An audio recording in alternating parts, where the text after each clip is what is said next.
everybody, and welcome to a brand new episode of Comic Chaser, my weekly comic book review series. So this is the series where I go through my entire pull list for the week and then give a review kind of countdown style and tell you what I thought about all these books. The books at the top of the pile are all solid books, but as we get further, we get into the books that I'm the most hype about, ending with my book of the week. If you guys are new here, please do all the usual YouTube things. Don't forget to leave this video a like, a comment. Let me know what you thought about any of these books, any of these that stood out to you, or anything that I'm missing out on that you think I should check out. Definitely tell me in the comments. Leave this video a like, and hit that subscribe button with that notification bell on so you don't miss any future reviews and or new episodes of our podcast, the Channel Podcast, which is the channel you are currently watching this on. As of the recording of this video, the episode we have out right now is our Blood of Zeus Season 3 episode. It's an awesome Netflix animated series done by the same people who did Castlevania, centered around Greek mythology. It is the third and final season. If you are a fan of Blood of Zeus and you want to hear our thoughts about it, definitely check that episode out. But coming up, our episode next week that will be coming out is our Doctor Who Season 2 episode. So any of you Whovians out there, please look forward to that and definitely subscribe so you'll be there for when it drops. So yeah, we're going to go ahead and get started as per usual. Spoilers for all the books I'm about to talk about. Of course, I'm going to be going very in-depth.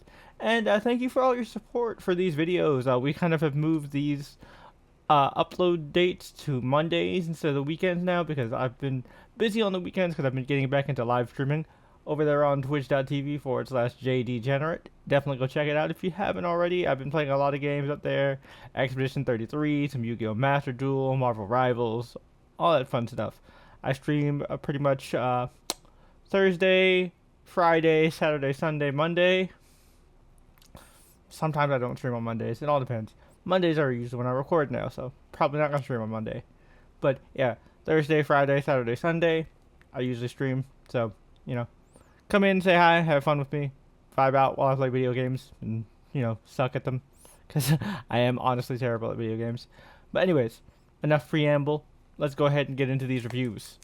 Starting us off with Radiant Black, issue number 34. Written by Kyle Higgins. Another solid issue of Radiant Black. Marshall is still kind of adjusting to, the role of Radiant Black and, all that comes with the aftermath of the Catalyst War, including all these, crazy Second Earth conspiracy theorists who are, saying that we're, all being replaced by duplicates and all this other stuff, and Radiant Black is actually a bad guy. The Radiant Black we have here is the evil one, all this other stuff like that, and, not only is he being harassed and he and Eva almost get their place blown up, but now one of the guys, the same dude who went after him and tried to blow his place up, is now going after his mom, and he's making good on his promise that he's going to kill everyone that he loves so that you know how it feels. So this makes me think that this guy is a refugee from the other world where the other Radiant Black was evil and he murdered everybody. Maybe his name has significance because they did say they emphasized his name Roger. I don't recognize that. Now I read all of Radiant Black in to catch up to the new arc in one sitting, so it all kind of blends together. So if I don't remember who Roger is and you guys do, please tell me in the comments because I do feel like I'm missing something. But yeah, he's after Marshall's mom, so that's huge. Stakes are pretty high here, and I'm really interested to see where this goes. Radiant Black continues to be really good. Moving on, we're going to talk about X-Men number 17. I got the magic variant because I love Ileana. But, yeah. So, in this one, we have 3K, obviously, continuing the battle with the X-Men and the, giant, flesh monster that was, a teratoma for this young girl, very similar to Cassandra Nova. and she's rampaging through the town in Alaska, and Magneto is like mech piloting a Sentinel, which is really sick. I also love like Magneto's whole, do you know who I am, child? I am Magneto, and I do not give speech. And first she was like, did they give you a speech? And he was like, and she says, yes. He goes, well, do you know who I am, child? I am Magneto, and I don't give speeches. And then they start brawling, and I'm just like, oh shit. And then we also get to see Scott like really kind of flex how good of a leader he is in terms of tactical positioning and battle planning and stuff like that. Really cool. Um, and towards the end, we actually see our new recruits, Jennifer and Ben, actually go out to try and de-escalate the situation, in a very unexpected way. I did not see this coming, but Jennifer and Ben actually go with Piper, the little girl who was basically the twin and serving as host to the monster while she was incubating, right? Because she used her, like, I forget the actual power term for it, but like flesh manipulation powers to craft herself a body, and she made herself this giant monster.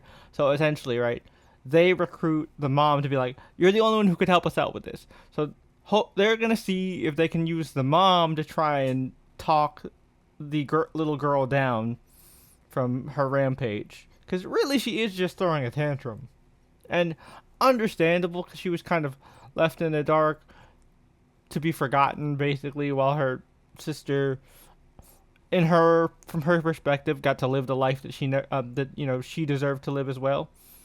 But yeah, again, really solid episode, or I said episode, issue. I thought this was awesome in terms of action. The art is really great. We got a lot of good character moments. Our boy Quentin is rescued. I know a lot of people don't like Quentin because he's a douche, but I love that kid.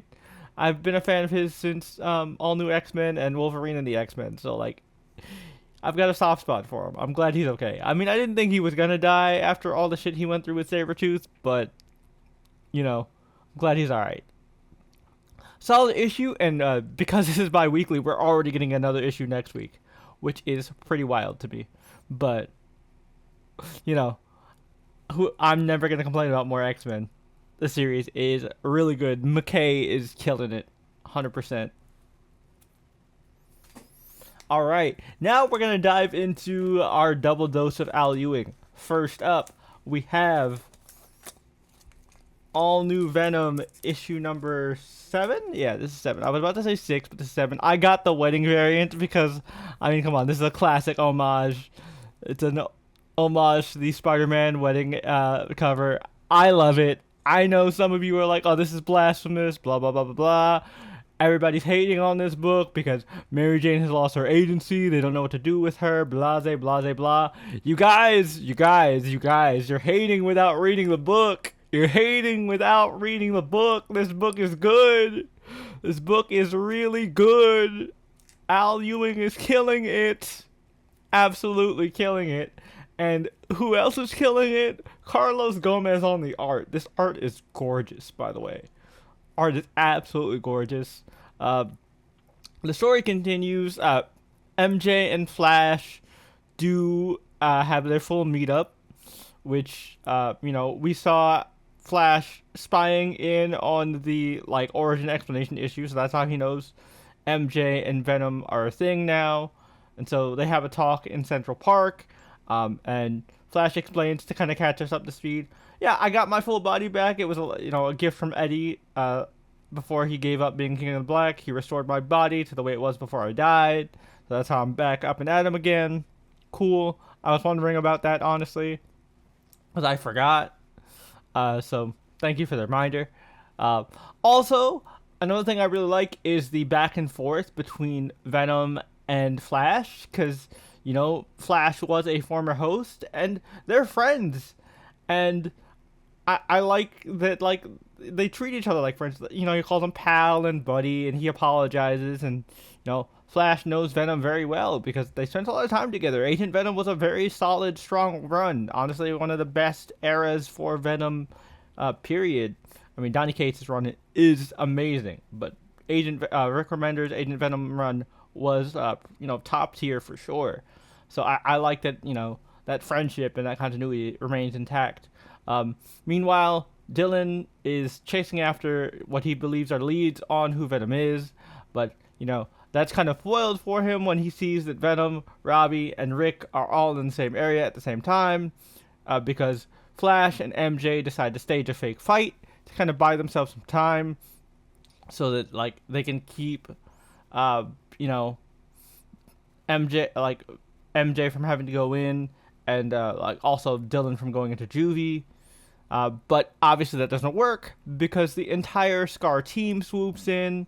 We get a really good action sequence, but because most of Scar has mobilized and moved out, Sleeper sees it as an opportunity to finally stage a jailbreak. However, Sleeper did not know that Scar had got itself a brand new employee in their R&D division, and that new employee is none other than Dr. Otto Octavius.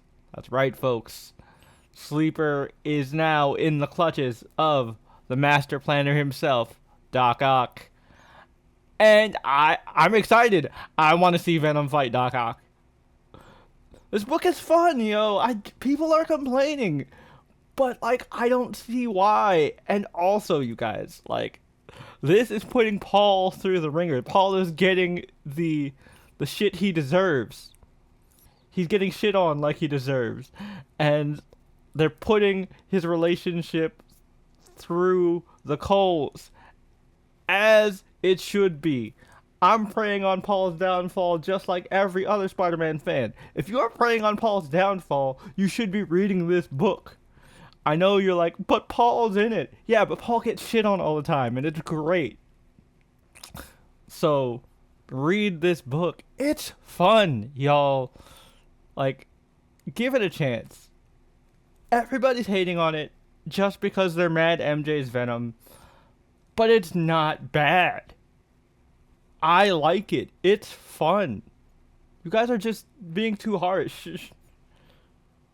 And it's actually a pretty good use of MJ. Even Doc Ock was like, it's strange. She's acting more like Venom's acting more like him, Spider-Man, which makes a lot of sense because MJ spent a lot of time with Pete. That Spider-Man-ness is gonna be in there. So again, I really like this book. I will defend this book as much as possible from all the naysayers who are just thinking this is a waste of time. Is this gonna be a staple? Is MJ gonna be Venom forever? No, but it's gonna be a fun ride. Enjoy it. There's so much there's so much meh going on in comics. Appreciate the fun while the fun is here. I think y'all are being way too harsh on this book, man. All New Venom is great. Another great book by Al Ewing. Moving forward, we have Green Lantern issue number 3. I really enjoy this book. This is more of a flashback focused episode, focused more on Evergreen and them trying to figure things out. And the main thing is that John Stewart particularly figures out is that the barrier around the town, the force field, is weak to gold, or more specifically, the color yellow. I like that that's being brought back. However, it looks like John got. We already got rid of Guy. Now John got. That's crazy, dog. I was not expecting that. I did not expect John Stewart to just get wiped. Now, I don't know. It's not confirmed if what Abinster did was a straight up death, or it was some kind of reincarnate. Personally, I don't know, because again, this has nothing to do with John's. Obviously, this is new lore, but Abensor was the creator of the Indigo tribe, so maybe it was more of a conversion kind of thing instead of a full-on death, because it was judgment has passed, be without fear. But he could just be straight up dead. Who knows? If so, rest in peace, John. That really sucks. obviously John is a fan favorite for a lot of people because he was the Green Lantern in the Amazing Justice League cartoons, and so he's most people from my generation's favorite Green Lantern. Although my favorite Green Lantern, because I actually read the comics, was Kyle Rayner, and we have not seen Kyle yet. Kyle's name has been mentioned, but we have not seen Kyle yet. So here's hoping that Kyle will survive. But yeah, in the present, we have kind of a showdown stalemate between Joe and Hal just keeps talking about, the hand wants the light. You just have to give it the light. It's angry, but it wants to feed off the light.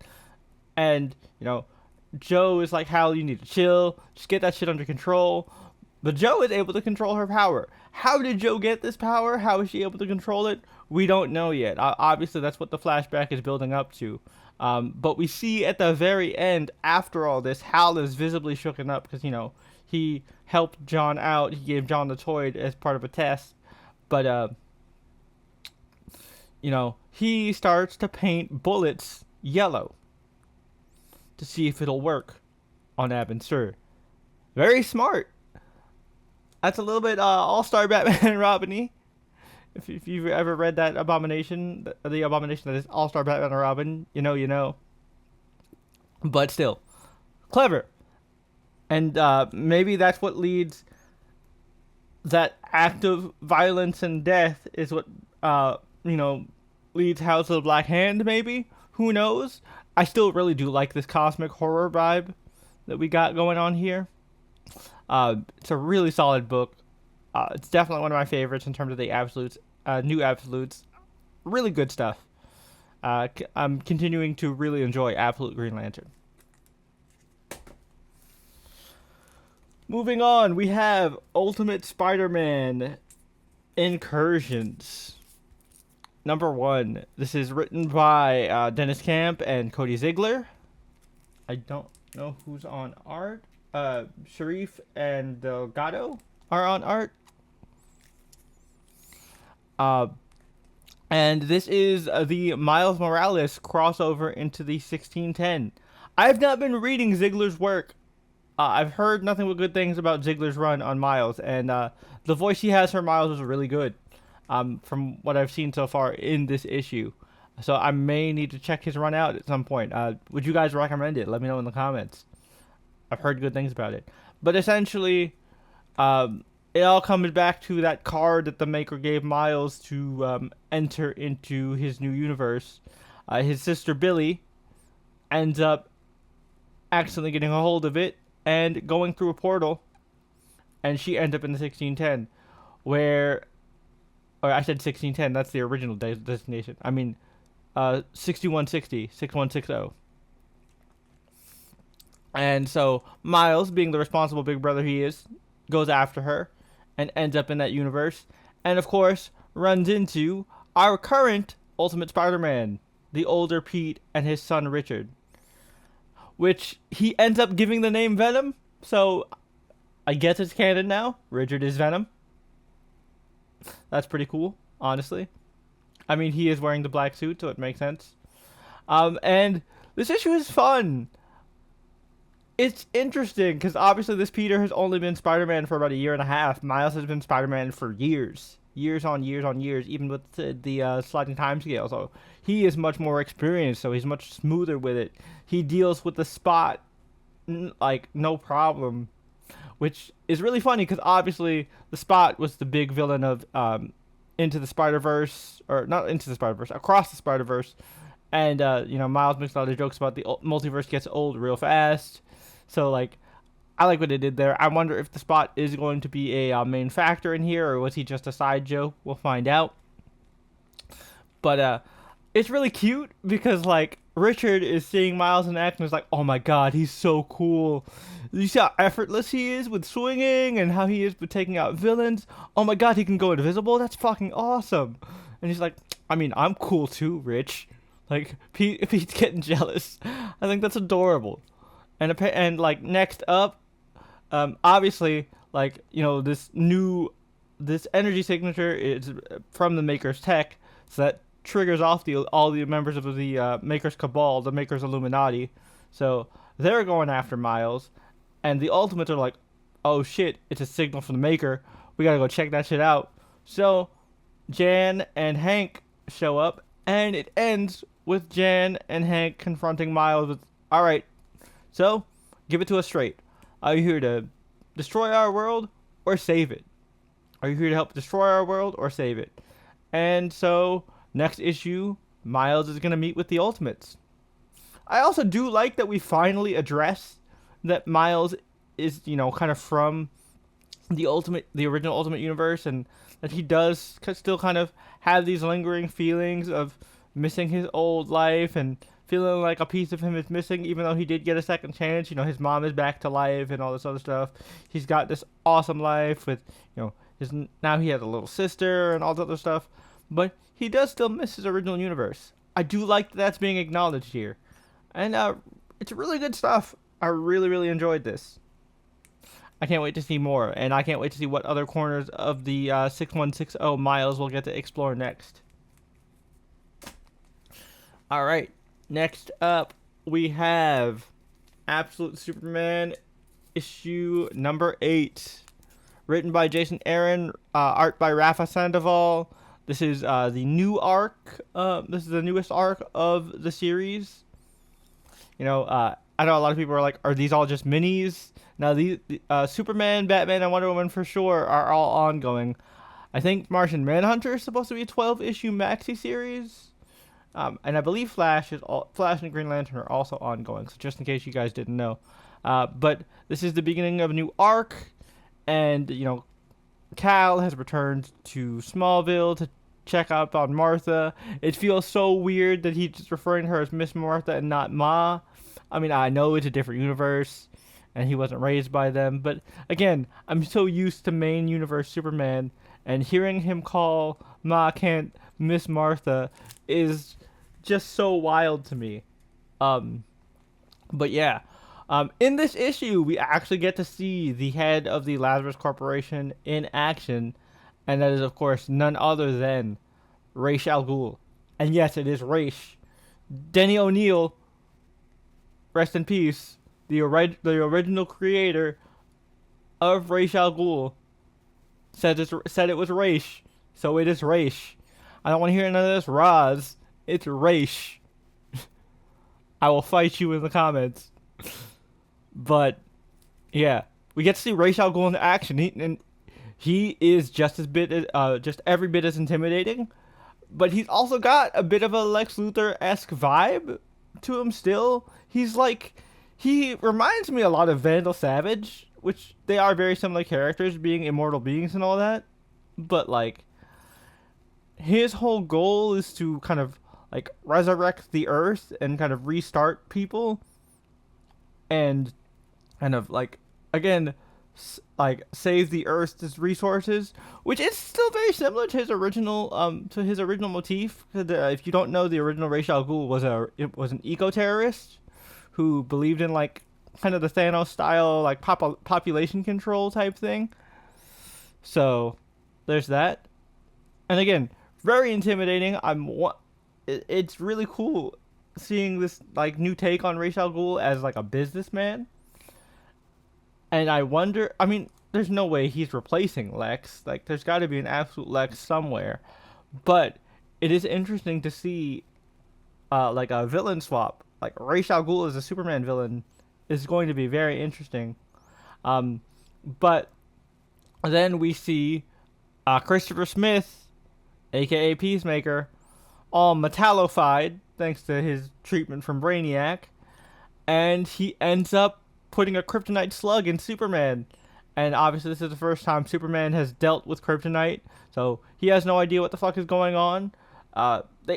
Soul, his suit's AI, activates a new mode, Tornado Mode, which again reminds me of Red Tornado because we have all the red particles and stuff. So oh shit, that's kind of cool. But obviously the radiation of the kryptonite is bugging with the suit, and of course Clark's powers as well. I said Clark, his name is Cal. Cal's powers as well. So Lois and Jimmy are freaking out, trying to figure out how to get him out of this situation. And Jimmy doesn't trust Lois because obviously Lois is a Lazarus agent, although she is kind of on the fringes. She's definitely kind of seeing the error of her ways and could possibly be turning sides, but obviously Jimmy still doesn't trust her. So, she sees how dire the situation is, and she wants Superman to live. So she's like, "You got to get him out of here." So that's when Jimmy calls in a boom tube. So they call themselves the Omega Men, and they have apocalyptic technology. That's kind of wild, especially considering the dark side is the foundational force of this universe. I wonder where this is going to go. Because next issue is going to be Secrets of the Omega Men, and I can't wait to see what they're all about. And we know who their boss is, and you don't trust the Wall in any universe. So I'm very curious, and I'm interested to see how they do they deal with Cal and the kryptonite bullets that he took to the chest. Obviously, he's not gonna die because he's the main character. It's called Superman. He's not gonna die, but obviously they're gonna have to find a way to get the bullet out. I wonder, is his skin still kind of impenetrable even while under kryptonite? How does it work? I'm not really an expert on Kryptonian physiology, so we'll have to see. But the action was great. Stakes are high. The stuff with Martha was really heartbreaking. I'm really enjoying this. This was a great issue and a really solid start to a brand new arc for Absolute Superman. Alright, this was almost my pick of the week. And I gotta say, I was flipping back and forth between which one should be my pick of the week. But next up, we have Imperial by Jonathan Hickman, issue number 1. This is the big Marvel Cosmic event. And man, I love Marvel Cosmic stuff. Marvel Space stuff is dope as hell. And because I haven't read a Green Lantern book since Jeff Johns, a mainline Green Lantern book, since Jeff Johns left, I have been itching for some comic sci-fi stuff. And Annihilation was one of my favorite events as a kid. I read that and Civil War at the same time, and honestly preferred Annihilation over Civil War. And this has the makings to be somewhere up there. This is a big time galactic space opera, political thriller type beat, and it's written by Hickman, so it's gonna have a lot of twists and turns, and you're gonna have to read this a couple times to really get it. We also have the return of World Breaker Hulk in this bitch, which is really interesting. So essentially, we have a ton of world leaders from various planets being murdered through the same method, which is, of course, poisoning. And we also see in the background 2 players who are setting up a game, which obviously is a reflection of the events that are going on. And we know, if this is a cosmic game, that the Grandmaster is probably involved. So who the other person is, I don't know. It's probably the Challenger, maybe? Who knows? Wasn't it the Challenger that was invented in that one Avengers event, Avengers No Surrender or something like that? It's probably him. Hasn't been revealed yet, but I am 90% sure that one of these players is the Grandmaster. Elder of the Universe. Totally makes sense that they have this whole bigger picture view of things. But there are a lot of twists and turns. We're not going to go over everything, beat by beat, but some of the big stuff is that Star-Lord is now temporary emperor of the Spartax Empire.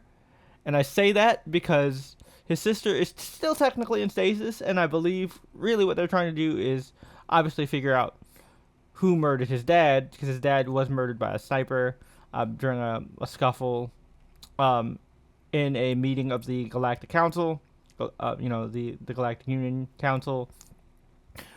But I'm sure the goal is to, of course, restore his sister Victoria, and then give her the reins of the Spartax Empire. Because Star-Lord isn't one to rule; he's one to travel and do his Guardian of the Galaxy type shit. Also, it was just really great to see a reunion of friends, Rich Rider, Nova, and Peter Quill.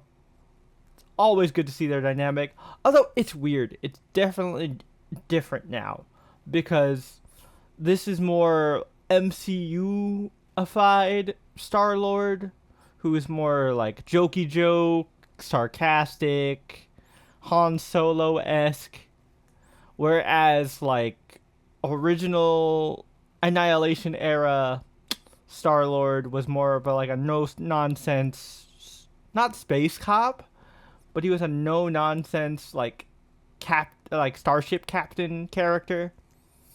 So it's interesting because the roles are kind of reversed now. Rich was at the time of Annihilation. I mean, of course, Annihilation was where he more matured and grew up over time, but Rich started out as the more cocky, happy-go-lucky, like jokey joke type character. But now that he's been through a lot of shit, he's more jaded and serious. He's got kind of like a space private eye type vibe going on. And now Pete is the one that's more like carefree. So it's an interesting change in dynamic. Uh, Again, seeing Hulk on Sakaar again, even though it's a new Sakaar, Scar and Nuevo, or Enivo, or whatever you want to call it. I don't know how to pronounce it. It's a comic book. It's not read out loud to me, so I don't know pronunciations. Uh, that was really interesting. Poor Ted. Poor Ted got roped into this. Teddy did nothing wrong. But clearly the people on his council are doing him dirty. A lot of interesting pieces on the board here. This is a very good foundation to just this crazy twisted web. And I hope Hickman has his signature charts, because if this is a monthly series, if this is a monthly miniseries, I'm gonna forget a lot of shit in between then, because there are a lot of books in between now and then.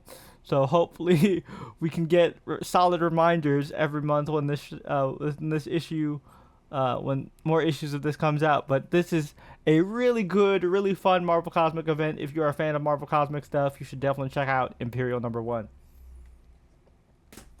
Last but certainly not least, my personal book of the week is Ultimate Wolverine, issue #6, written by Chris Condon, art by Linz. Linz is on it again. He was in it for the Sabretooth issue as well. And this, like, definitely takes advantage of Linz's more loose art style, because Legion, of all people, is helping Logan break his mind control by taking a trip into his psyche and helping him break his programming. And it is such a wild ride. It's very much like, not to say that Condon didn't put in work here, but like the art does a lot of heavy lifting with the storytelling. A lot of it is kind of Legion talking Logan through, reminding him who he is, telling him to fight, keep fighting. But the art like really helps to kind of bring us through this story and really communicate like what Logan is going through. And oh man, that ending shot where we get to see everybody, and you see Gambit, Kitty, Beast, a lot of the X-Men we know and love, and they say, welcome back, Logan. Welcome back to the opposition. Do you remember who you are? And Logan looks at him, and he goes, I'm best there is at what I do. And I'm like, yo, he's about to go crazy on the Russians, dog. This is about to be wild. The hype, the absolute hype. This series was a slow burn to build up. But now that we're here, I am 110% locked in. This is good shit. It has to be my pick of the week, man. This book blew me away. Like, honestly, like, the more I read Ultimate Wolverine, as much as I enjoy Ultimate X-Men is really fun, but I'm like, man, I really want to see my X-Men. This is the book where I get my X-Men. Like, I still enjoy Ultimate X-Men, don't get me wrong. I love Peach Momoko's art. I think her writing has gotten a lot better. But man, if you are a fan of this new Ultimate Universe and you're missing the X-Men, like the X-Men like read Ultimate Wolverine. This book is fantastic. Absolutely deserving of my pick of the week. Go check it out. So, this pretty much concludes this week's episode of Comic Chasers. Real quick, I usually also address some new, like comic related news at the top of the episode, and I forgot to do it. But we have a couple big announcements in terms of superhero video games, if you guys have not heard. One is, of course, Marvel Token Fighting Souls, which looks amazing, absolutely beautiful. It's an Arxis fighter, 2D fighter, mind you, and it looks awesome. But that is not the only fighting game we're getting. It was recently announced that we are getting Invincible Versus, the video game that Skybound Games has been in development for a while, has finally been announced and revealed. It is not an open world Invincible game like we were all kind of hoping and praying for, but it's a fighter, and I love fighting games, so I'm here for it. And once again, it is also on PC, so I don't have to feel FOMO for it only being a console game. I'm super hyped. Let me know if you guys are equally as excited about any of those announcements in the comments down below. Let me know what you thought about these comics in the comments down below. Is there anything you think I missed out on this week in terms of comics that I should check out? Tell me that in the comments as well.